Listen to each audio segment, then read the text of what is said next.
nos facer unha retrospectiva do que é a educación en España, como se foi avanzando e como efectivamente estamos neste momento en parámetros europeos e en moitos casos incluso por enriba de moitos datos que se está ofrecendo da educación noutros países.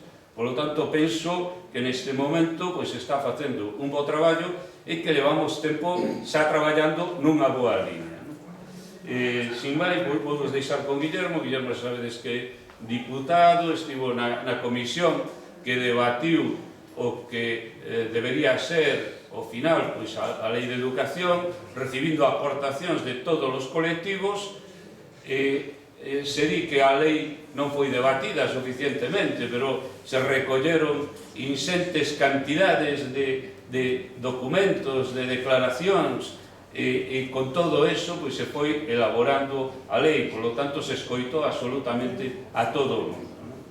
Guillermo, ademais, neste momento está no equipo de goberno do Parlamento e, por lo tanto, ten unha capacidade de intervención e de información tamén privilexiada e, polo mismo, xa vos deixo con. Moitas gracias, pero vamos a facer unha presentación. A ver si isto... Eu creo que vai. Apaga as luces aquí, sí. Javi, apaga esas luces, Felipe. No, apaga todas. Pero eso no se apagan desde ahí, tienes que apagar. As de atrás. As de atrás. Tenen un cuadro de mandos ali. Ah, sí, claro, non está exterior para que a xente non ande con ele.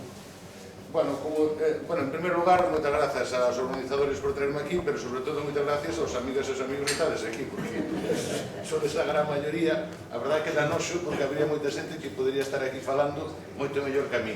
E se é de Galicia, non conto nada, estando o meu compañeiro Luís aí abaixo, que espero que sea a segunda charla que se dé aquí, porque sería moi interesante. Luís ten, ademais, un lugar privilexiado, que foi vivir a tapa de Touriño e vivir ahora a posición que se está facendo en Galicia. Cando Luís vos deu unha charla coa comparativa, entonces mellor traedes un pano todos por as lágrimas que poden caer antes que se fai.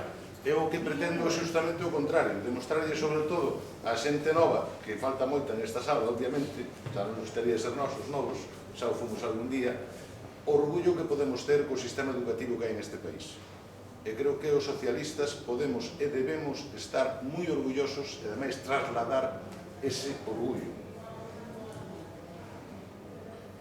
Por iso, o que digo aquí que é necesario que todo o mundo recorde con memoria, polo tanto, fagamos unha mirada polo retrovisor deste país. Estamos a falar dunha época en que se nacía Supertramp, cantaba Andrés do Barro, Los Diablos, Nino Bravo, o primeiro disco en galego, por certo, feito en Venezuela. Estamos falando dese ano, un ano, polo tanto, en colores.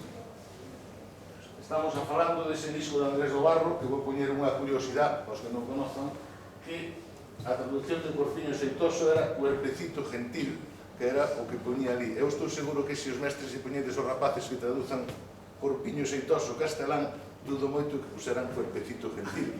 Habería ver o que se podía facer. Salía o Asterix, salía o Story, a literatura sudamericana, con García Márquez. Estamos falando, polo tanto, dun tempo que podemos recordar, se vimos isto, de certa modernidade. E os Beatles, no ano 1970, sacaban o seu último disco, Let It Be, e aí estaban eles tamén en colores. Nós tiñamos aquí outro cuarteto que facíalle competencia aos Beatles en aquel momento, que era este cuarteto, non? Este era o cuarteto que vivía en este país. Eu non sei se tapo algunha xente, pero había máis sitios se o veredes ver enteiro, se tapo desde aquí. Entón, esta era a confrontación que había, un mundo moderno fora de España, un mundo moderno que empezaba en España, pero con un escudo telón de grelos, que era o que formaba a dictadura pola que estábamos a atravesar. Que era o que vos queredes con isto, con estas cifras, que son esas de 100, 27 e 3. Poño nos billetes daquela, por suposto, 100 pesetas, 27 pesetas, 3 pesetas. E agora, a ver se este nos deixa... Hola.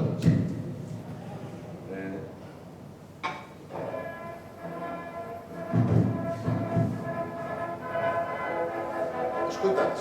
Sí.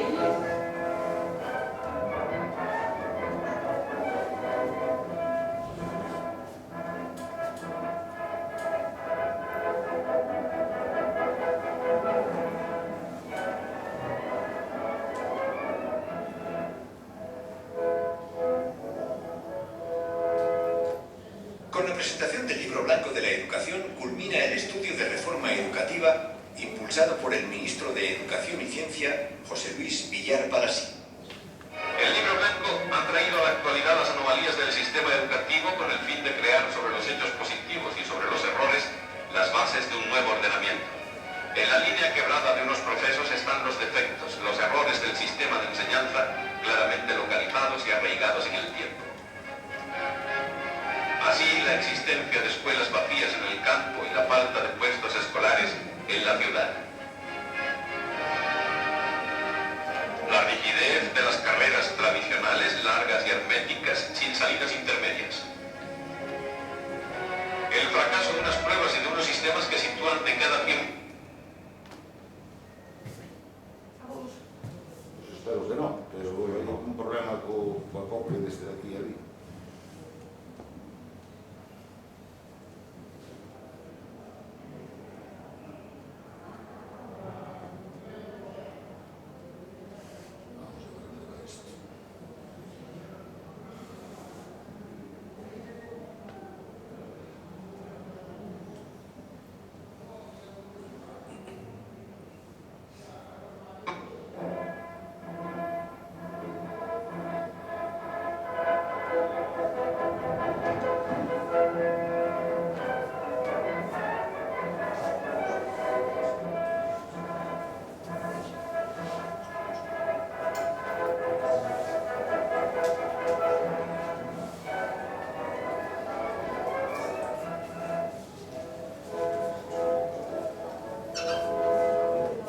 Con la presentación del Libro Blanco de la Educación culmina el estudio.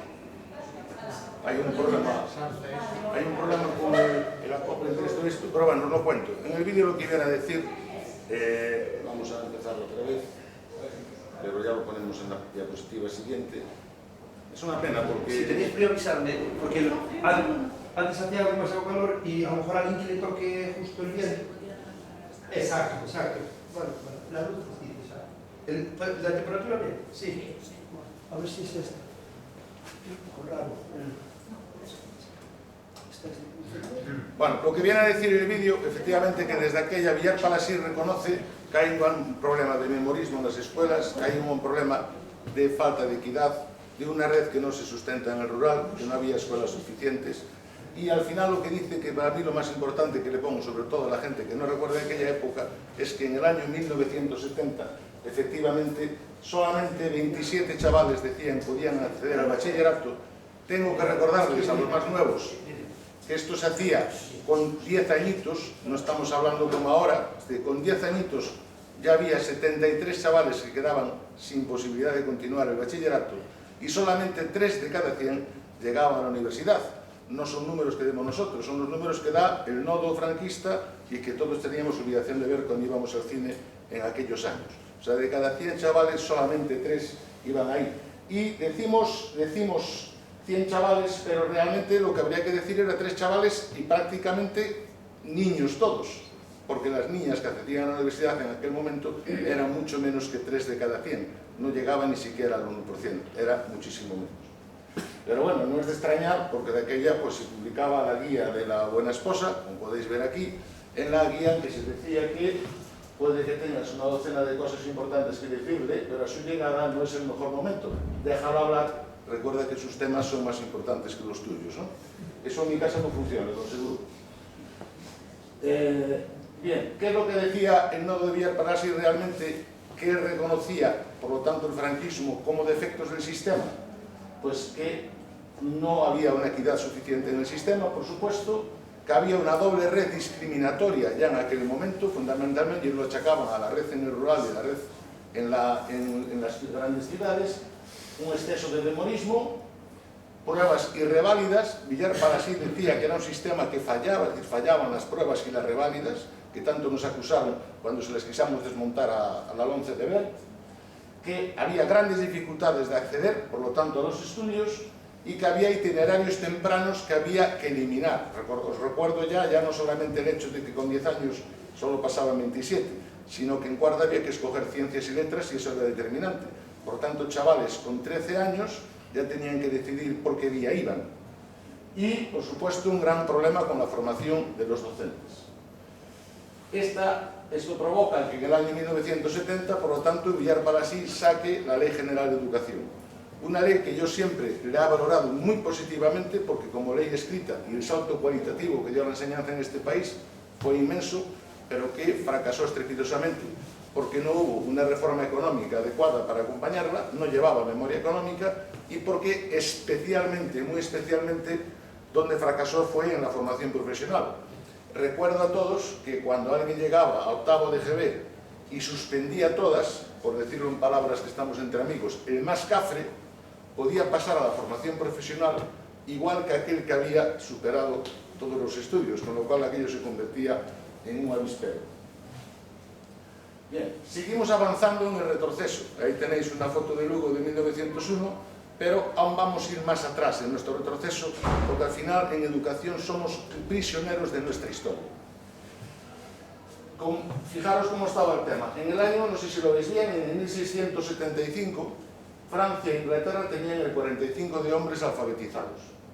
En Suecia, en el siglo XVIII, se monta la primera campaña de alfabetización. En España, en el 1900, 225 años después de Francia e Inglaterra, es cuando igualamos el 45% de hombres alfabetizados. Cuando digo hombres, porque eran hombres. Y hasta el año 1963 no se monta en España la primera campaña que podamos llamar realmente de alfabetización. Mirad, si comparamos con Suecia, en el siglo XVIII hasta el 1963 en nuestro país. Este es el mapa del alfabetismo en Europa sobre 1850. Las zonas más oscuras son las zonas donde el analfabetismo era mucho más amplio y seguramente habría que decir aquí, hombre, don Antonio, a usted sí que no lo esperaba desde tan noche. Antonio Vázquez. ¿Qué sitio aquí diante, Antonio? Seguramente estamos hablando de un elemento en que la Iglesia tenía mucho que ver en lo que estaba pasando a nivel de alfabetizar a la población. Porque, como sabéis, la religión protestante exigía que sus fieles pudieran leer la Biblia ellos mismos y cada uno la interpretaba. Cuando en la religión católica, predominante en todo el sur de Europa, lo que importaba era que el cura nos leyera lo que quería decir y que interpretara lo que quisiera interpretar y nosotros, si no la leíamos, mucho mejor.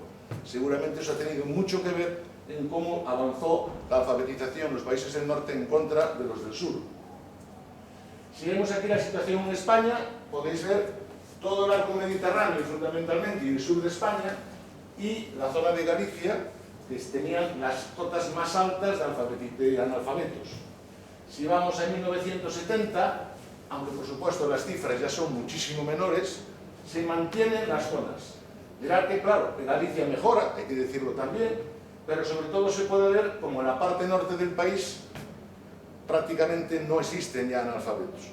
Y lógicamente, porque donde hay industria, la industria necesita gente formada y por lo tanto interesaba que la gente alcanzara cierto grado de formación.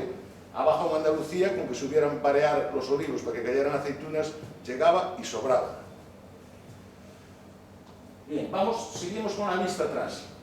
En Finlandia, en el año 1900, había un 5% de analfabetos. En el año 1900. Aquí había comunidades que en los años 70 aún tenían ese porcentaje. Si nos vamos al año 1978, se proyecta Superman por primera vez, aprobamos la Constitución Española, teníamos todavía un 25% de analfabetos funcionales en este país. Gente que sabía las letras, pero tenía grandes dificultades para leer, y no digo nada para escribir algo coherente. Y además teníamos un 80% de abandono escolar. Un 80% en el año que aprobamos la Constitución, que para muchos de nosotros fue anteayer. Bien, veamos ahora las tasas de analfabetismo. 2012-1970. Por supuesto, cuando hablamos ahí, no sé, ahí no se ve, pero si por ejemplo ponemos Cantabria, hablamos del 0,3%. La media en España era el 2,1%. Y bajamos. Pero lo que sí es verdad, que las zonas oscuras siguen siendo las mismas que en el año 1970 y por lo tanto casi idénticas al 1870 que os puse antes, ¿no? Veis que las zonas van ahí. Pero si ahora cogemos este mapa y lo comparamos con el informe PISA de 2012, veis que prácticamente se solapan las zonas con mayor analfabetismo histórico con las zonas donde PISA se daba peores resultados. Estas dos están en blanco porque estas dos comunidades no quisieron hacer PISA en ese año. Si hicieran PISA, que después lo hubo, veríamos que también coinciden con peores resultados que las zonas norte de este país. Con lo cual vemos que hay una historia que viene de atrás y que se mantiene en el tiempo. Es decir, que la inercia en educación es tremendamente importante. Y ahora, esto lo cuento un poco porque cuando se habla de las leyes y la culpa que tienen las leyes en cuanto a la consecución de resultados educativos, tendríamos que ver que con la misma ley, esta es la media de la OCDE en competencia matemática, esta es la media de Europa, esta es la media de España. Pero es que aquí arriba tenemos a Navarra, Castilla y León, País Vasco, Madrid, La Rioja, Asturias, Aragón, con resultados por encima de la OCDE.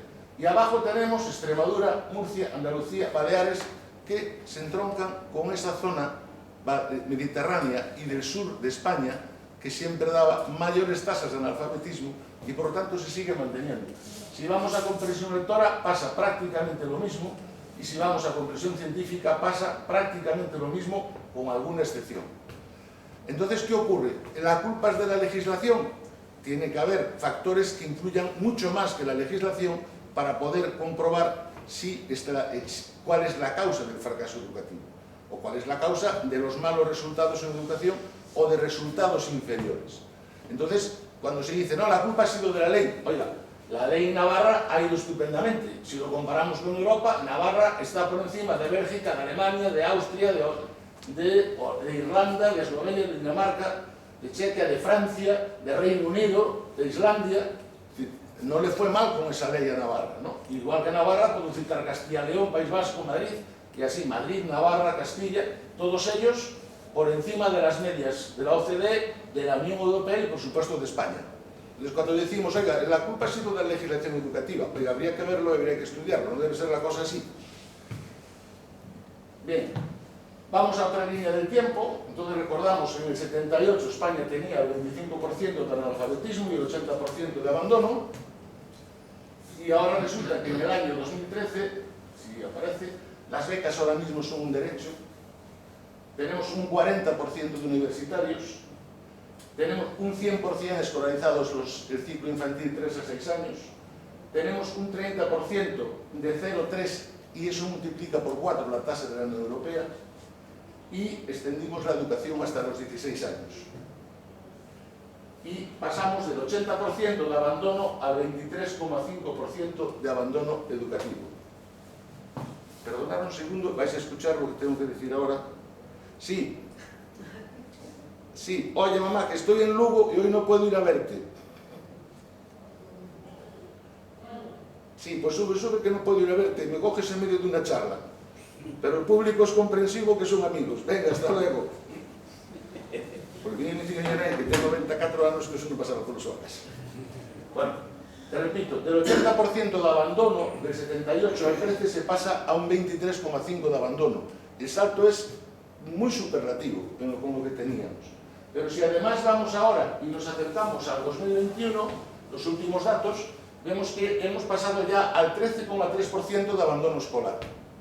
Por cierto, las niñas un 9,7% de abandono, nada más, y los niños 16,7%. Hay un librito muy bonito que es La igualdad en cifras del Ministerio de Educación, lo podéis coger en la página web, está muy bonito porque desglosa por sexos y da una aproximación de los porqués. Entonces está muy interesante. Pero repito, del 78, la Constitución, la democracia, hasta el 2021 se pasa del 80% de abandono educativo al 13,3% de abandono educativo. Y no es por nada, pero los socialistas tenemos muchísimo que ver en esto. Muchísimo que ver en esto. Vemos el abandono educativo desde 2011, cómo ha ido descendiendo. Ya en el 2011 estaba en el 26,3%. y hasta llegar al 13,3. El último año ha sido el salto más importante y esto tiene mucho que ver con el tratar de reforzar la formación profesional. Porque sabéis que el programa del abandono educativo es aquellos que no acaban ningún ciclo superior a la etapa obligatoria, a la ESO. Y entonces estamos haciendo una bajada tremendamente importante y, según datos del Ministerio, se continúa bajando todavía. Y a mí me gusta mucho, Aloisio Mercadante fue ministro de Educación en Brasil y tiene una frase que a mí me encanta porque creo que es muy descriptiva, que es: la fotografía del momento seguramente no es buena, todos querríamos mejorarla, pero la película educativa que llevamos desde el año 78 hasta hoy es bastante buena y debe llevarnos a orgullo a los que hemos participado de muchas maneras en este tema, bien como alumnos, bien como padres, bien como profesores, bien como votantes. Tenemos mucho que ver en lo que ha pasado. Y pese a contar con años en que se recortaba en educación, que como él decía, es como quitarle la turbina a un avión. Si recortamos en educación, no llegaremos a ningún lado. Bien, quiero decir esto, por eso tengo la verdad que verdadera obsesión por el tema del orgullo en cuanto a lo que se hace en educación en este país, porque mientras tanto tenemos una derecha que está insultando continuamente al sistema educativo, achacándole todos los males de este país y diciendo además que siempre es debido a legislación socialista. Cuando Castilla y León, que fue gobernada por nosotros muy poquito, porque de la Madrid fue echado por las causas que todos sabemos, está con esa misma legislación muy por encima de las medias europeas y de la OCDE. Pero fijaros lo que decía el PP, si no recuerdo mal, luego lo vemos, creo que era en el año 2012. El sistema educativo español, ordenado por la legislación socialista, ha demostrado su fracaso. Diferentes informes internacionales han sido testigo. El drama educativo generado por las leyes socialistas no solo radica en la mediocridad de sus resultados, sino en su tendencia al empeoramiento. Tendencia al empeoramiento como lo que acabamos de ver. Pero vamos a decir lo que decían los informes internacionales el mismo año que el PP decía estas cosas. Decía el informe: España, con un 40%, es el país de la OCDE en el que un mayor porcentaje de hijos de trabajadores manuales entran a la educación superior, muy por encima de países como Finlandia, 29%, Irlanda, 18%, o Francia, 19%. Estamos hablando de hijos de trabajadores manuales. Esto debiera llenarnos de orgullo, porque eso significaba que el ascensor social provocado por la educación en este país funcionaba y que los niveles de equidad ya eran muy altos. El 40% de hijos de trabajadores, no de hijos de ricos, alcanzaban la educación superior. ¿Qué más decían los informes internacionales? Dice, al igual que en el año 2005, el porcentaje de españoles que en 2006 han alcanzado titulación universitaria o de formación profesional superior, del 18%, es más elevado que el que corresponde a la media de la OCDE y de la Unión Europea, con 27 y 24. Más elevada, por ejemplo, que Francia o Alemania. Ya quisiéramos en fútbol a veces decir esto. Y decía, mucho más importante para mí, España con Finlandia ocupan los primeros puestos en cuanto a la equidad de sus sistemas educativos. Todo esto se decía en el informe de la OCDE del año 2008. Ya. Por lo tanto, ni drama que decían aquí, ni tendencia a empeoramiento y mucho menos ni mediocridad de resultados. Esto es lo que decían fuera con respecto a lo que el PP decía aquí dentro. Y, para completar, tenemos los gráficos de esos informes en que se decía España y Corea son los países con una evolución más positiva en cuanto a los resultados, no que fuéramos mejor ni peores, sino con la evolución más positiva en el tiempo. En educación secundaria superior, entre los países con nivel de partida más modesto, se encuentra España y también con el aumento más notable después de Corea, y que en educación superior el crecimiento español ha sido, entre los países con un punto de partida más modesto, el más intenso después de Corea. Es decir, después de Corea éramos el partido en el mundo, en todo lo que abarca la OCDE, que no es la Unión Europea, éramos el segundo que mejor evolución habíamos tenido en nuestro sistema educativo. E insistía PISA en el año 2012. En conclusión, el nivel educativo de los padres de los estudiantes en España supondrá un efecto negativo de entre 5 y 6 puntos respecto a los resultados medios de la OCDE. Repito, el nivel educativo de los padres significaba, según ellos, que nuestros alumnos tendrían 5 o 6 puntos menos. Por eso dice, España obtendría resultados por encima de la media si no fuera por ese efecto. Este análisis indica que la condición socioeconómica y cultural de las familias sigue contribuyendo a retrasar la posición relativa de España en el rendimiento. Volvemos a lo de antes. Muchos de nuestros alumnos y alumnas no tenían padres a quien preguntarle porque muchos de ellos eran padres sin estudios. Y esto, lo decían ellos bien, provoca que tengamos que tener un gap en cuanto a resultados inferior. Si no fuera por eso, nuestros alumnos tendrían resultados por encima de las medias europeas. Y estos eran dos titulares de periódicos que ya estamos en el 16 y en el 18. Los alumnos pobres tienen más probabilidades de repetir que el resto, aunque tengan iguales conocimientos. Y este que me chocó mucho cuando lo leí es la brecha entre los sistemas educativos está en el bolsillo y no en el bar. Esto tenía que ver porque de aquella gente del Partido Popular estaba diciendo, sobre todo en Andalucía, que el problema de que los niños andaluces tuvieran pocos resultados es que sus padres no se preocupaban y andaban por el bar, en vez de atenderlos. Claro, semejante barbaridad solo se le ocurre al señorito, no se le ocurre a la gente normal, porque si alguien se ha esforzado en sacar buenos resultados educativos siempre han sido los niños de los pobres que tenían como único medio la educación se querían ir para arriba. Entonces, si a eso le sumamos que en Andalucía el nivel medio de estudio de los padres era muy inferior al resto de España, completamos el panorama. Yo tenía una compañera que en aquel momento se defendía en el Congreso del Partido Popular que acusaba al socialismo andaluz de haber puesto una universidad en cada provincia. Ella se defendía y decía que gracias a eso en este momento los niños andaluces tienen padres universitarios a quien poderles preguntar, porque por fin podían acceder a la universidad y no como antes que si querían ir tenían que trasladarse a Madrid, a Barcelona, a lugares lejos donde poder pernoctar y por lo tanto tener unos gastos que no podían asumir la población andaluza. Entonces ella decía, por fin ahora podemos contar con padres y madres que son licenciados, que pueden ayudar a sus hijos y empezamos a tener el nivel de estudiantes que hay en el resto de España. Eso no solo pasó en Andalucía, pasó en más sitios, donde se hizo un esfuerzo muy grande en dotar universidades que nos han situado con un número de universitarios en España igual o superior a la media europea. Es verdad que nuestro sistema tiene un problema. En vez de tener forma de tonel, que sería lo clásico, nuestro sistema educativo venía con forma de reloj de arena. Es decir, mucha gente estudiando en la base, mucha gente estudiando por arriba en la universidad, pero escasísima gente en el tramo medio, que sería la FP de grado medio y superior. Eso es lo que tenemos ahora que reconducir, pasar del reloj de arena al tonel, donde tengamos gente, o si queréis, por lo menos a una pirámide truncada, es decir, mucha gente estudiando en la base, una gente importante estudiando en los ciclos de FP medios y superiores y gente en la universidad, pero nunca ese cuello que teníamos de gente que no tenía ningún tipo de titulación.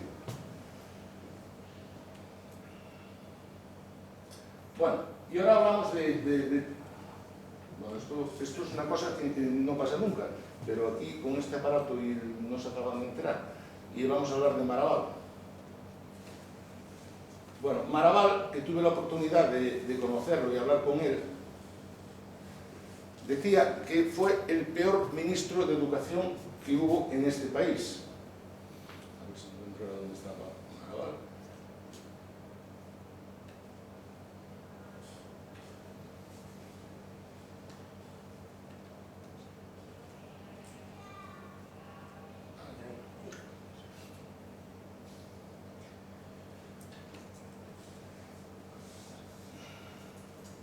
Bien, él decía que fue el peor ministro y ahora os digo el porqué.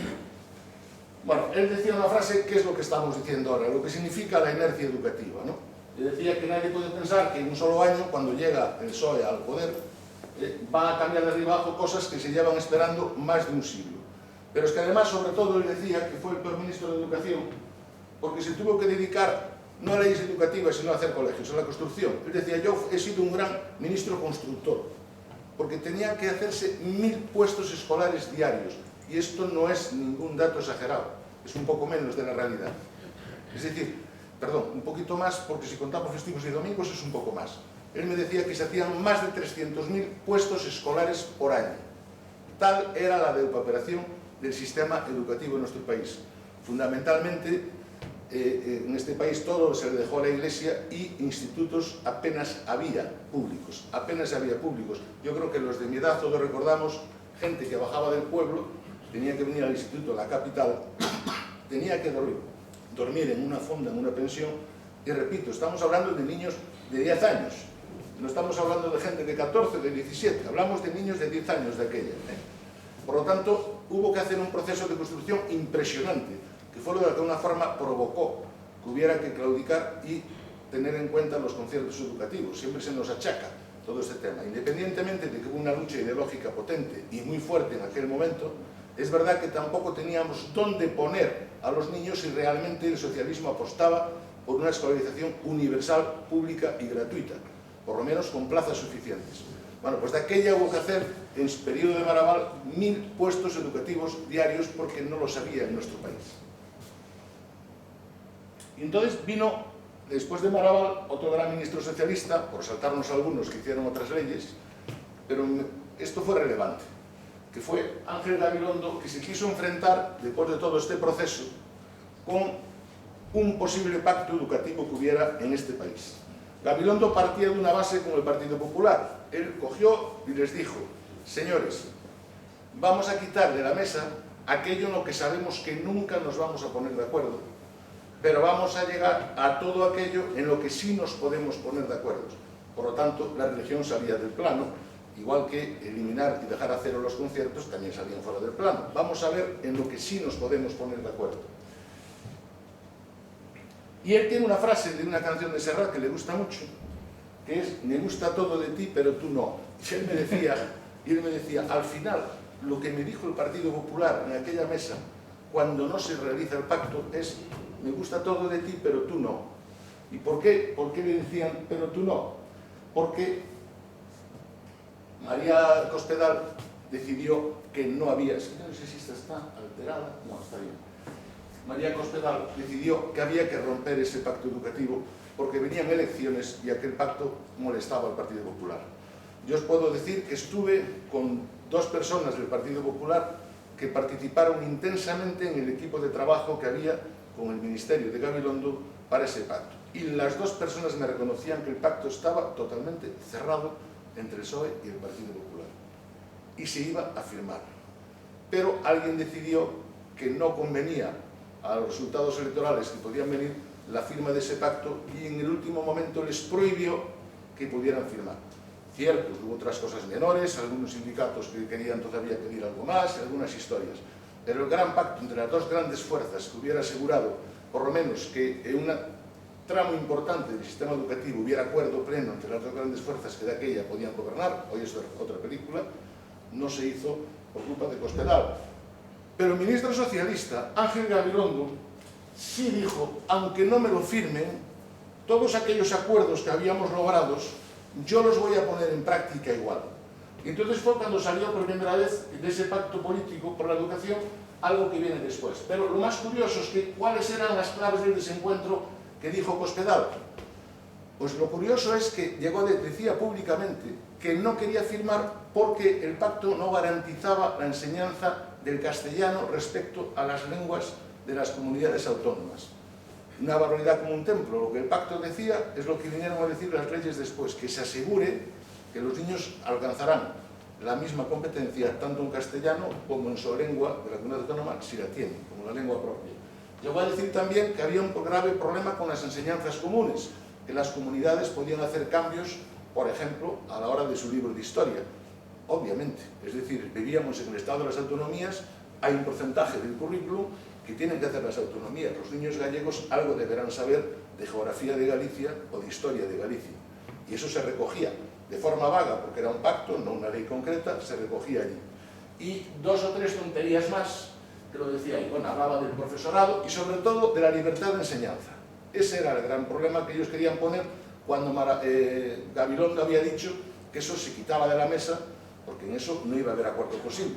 Lo que pedía de aquella Cospedal era que cada uno pudiera realizar el colegio que quisiera y que tendría que ser concertado obligatoriamente. Tenía que ser obligatoriamente, porque así, según ella, eso era libertad de enseñanza. Por supuesto que los pedriños, no era de Pontevedra, ahí no se iba a montar un concertado. Pues de aquello salieron, por primera vez Gabilondo dijo, bueno, pero yo hay acuerdos que yo sí creo que van a ir para adelante y por lo tanto no solamente los voy a poner en práctica, sino que además los voy a financiar. Y salieron los programas de cooperación territorial, que Luis se acordará perfectamente porque nos tocó a nosotros en aquella época, tú en el gobierno de la Xunta de Galicia y yo desde el Parlamento gallego. El Plan Educa 3, para la creación de escuelas de 0 a 3 años, competencias básicas, programas de lectura, el Plan PROA para refuerzo y orientación del alumnado, contratos programa, reducción del abandono, escuela 2.0, aquí me paro un minuto solo, porque cuando perdimos y vino Jesús Vázquez, para la escuela 2.0 venían para Galicia 4 millones de euros, porque una cosa que hizo muy inteligentemente Gabilondo era, vamos a hacer programas de cooperación territorial, yo te financio con 500 y pico millones de euros, no lo leo bien aquí, 504 millones, pero vosotros tenéis que poner otro tanto, no en todos los programas, pero en casi todos. Y cuando aquí venían 4 millones de euros para informatizar nuestras escuelas, el consejero dijo, no, eso es mucho, yo pongo menos. Y quitó 1 millón de euros, con lo cual perdimos 2, el del ministerio y el que tenía que poner él, 2 millones de euros menos. Bueno, pues colocó todos estos programas y, por cierto, todas las comunidades del PP no le hicieron caso al hospital y todas entraron en los programas de cooperación territorial, más en unos que en otros, pero todos entraron ahí. ¿Por qué? Porque eran programas que eran absolutamente necesarios para mejorar nuestra educación. El Ministerio tiene las competencias que tiene, pero sí puede liderar cambios. ¿Cuál es la forma de liderar? Oye, yo creo que lo importante son estos objetivos que aquí te señalo. La FP, red de información, evaluaciones de diagnóstico, el plan de escuela 2.0 que hablaba antes, el impulso a lenguas extranjeras. Yo creo que estas cosas son necesarias. Por lo tanto, yo sé que no tengo competencia, pero si tú participas de este plan, yo te financio un tanto y tú pones otro tanto. Luego, cuando vino la crisis, Gabilondo dijo, os lo doy igual aunque no pongáis nada, porque reconozco que los tiempos son más difíciles. Pero al principio, el primer año, era así, yo pongo y tú pones otro tanto. Y así se obligaba a las comunidades a que participaran en la reforma, en la modernización de nuestro sistema educativo. Y en esto llegó Y en esto llegó el desastre. Y llegó el desastre, y lo primero que hace este desastre es quitarle de la educación pública, sobre todo de la palabra pública, casi 7.000 millones de euros. Esto fue lo que hizo con este conjunto de recortes y de decretos que se hicieron. De tal forma que en el 78, que este país invertía un 3,9% del PIB en educación, y que en el 10 habíamos llegado al 5,07, algún libro pone el 4,99, otros ponen el 5,10, pero la mayoría están en el 5,07. Y en el 2015 pasamos 27 años atrás, aquí no se ve, 27 años atrás a volver al 3,9 invertido en educación. Es decir, estos fueron los primeros recortes que hizo, fueron más, sabéis que un 1% de PIB viene a ser 10.000 millones, más o menos. Son 37 años, creo. Pues eso. Entonces, saca una ley, la 11, que era incapacidad para buscar consensos, una ley elitista, burda, sexista, discriminatoria, antidemocrática y autoritaria, desprecio a la comunidad educativa que no se contaba con nada, sin hacer un diagnóstico previo, creando rankings de centro, segregación temprana de los niños, exclusión del alumnado, devaluación de la formación profesional, conculca el principio de igualdad, intervencionista, privatizadora, que os voy a decir si lo sabéis todo de memoria. Es decir, todo lo que se podía hacer mal era un sachazo, que se lo pongo aquí abajo, esto en castellano no lo entiende mucho, pero un sachazo a la equidad y a la calidad. Por cierto, me salto al castellano porque muchas veces esto lo doy fuera de Galicia, y se los pongo a gente fuera de Galicia, por eso me viene claro. Las becas dejan de ser un derecho y además era una ley totalmente incongruente. Tanto era así que yo siempre ponía un ejemplo. O sea, un rapaz que en la ESO, con la ley verde, imaginémonos dos familias, una tiene cada una un hijo que están en el mismo instituto, misma aula. Entonces uno de ellos van a preguntarle al orientador o a los profesores, dicen, ¿qué tal va mi chaval? Y le dice, oye, tu chaval anda ris con ras, para entendernos, es de los de 4,9, coño, pero con un poquito de esfuerzo este chaval te saca la educación secundaria. Incluso le puedes poner algunas clases, un refuerzo, alguna historia, si no le llega con lo que le hacemos aquí. Este chaval puede sacarlo. Bueno, pues vale. Los padres normalmente dicen, pues adelante. Entonces va a la otra familia y le dicen, ¿qué tal tu chaval? Tu chaval no tienes nada que rascar. ni puede, ni quiere, ni tiene ganas, un golfo, no hay manera, a eso no te la va a sacar. Yo te diría que lo pasemos a formación básica, a formación profesional básica, para que por lo menos pueda hacer algo. Y entonces, bien, estos también le dan la razón y meten a ese chaval en la básica, ¿no? En la FP básica.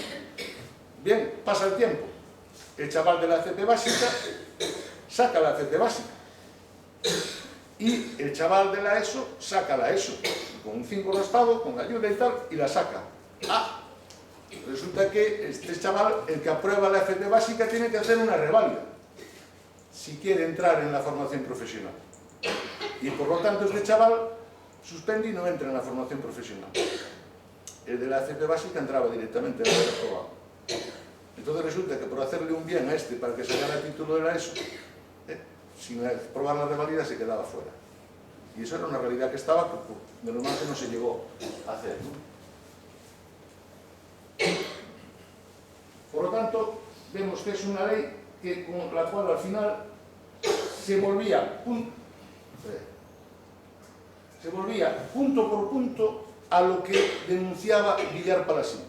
Era una ley, la 11, que volvía a atentar con la equidad, que tenía una doble red discriminatoria, otra vez volcada en el memorismo, fuera competencias, volvía a las pruebas y a las reválidas denostada por el franquista Villar Palasín y por la mayoría de los técnicos educativos, expertos, con problemas de accesibilidad para un colectivo más vulnerable de los alumnos, como itinerarios tempranos en la ESO, acordaros que había itinerarios de tempranos que tenían que coger, y olvidando por completo todo lo que tuviera que ver con formación de los docentes. Con lo cual, pues nada, por reírnos un poco, al final había parecidos bastante razonables entre una cosa